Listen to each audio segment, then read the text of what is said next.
Иако по претходен надзор имала предупредување дека може да настане хаварија, фирмата Екопор си продолжила да работи. Земени се мостри и се испитува за какви хемикалии станува збор по вчерашниот инцидент во Скопска Пинтија.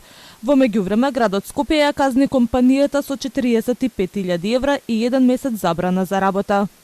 И покрај инспекцијскиот извештај за извршен технички преглед на опрема под притисок, каде со заклучок е нотирано дека на вентилот има знаци на протекување, правното лице Екопор не преземало мерки да го спречи настанувањето на хаваријата на која сме сведоци денеска.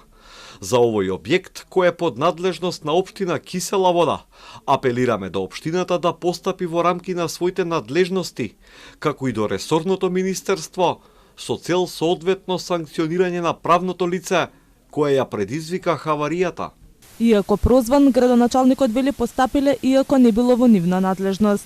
Стоиме на располагање и де факто е така, но сепак останува да градот Скопје си постапи согласно законот за тој објект во контекст на она што градоначалничката го спомена дека ние сме биле одговорни, еве го решението со кое што се одобрува елаборатот, потпишано лично од господјата Арсовска и уште 4 службеници, едниот изработил, одобрил, контролирал и повторно одобрил на 31.12.2021 година. Ова е записникот кој што го изготвија нашите служби.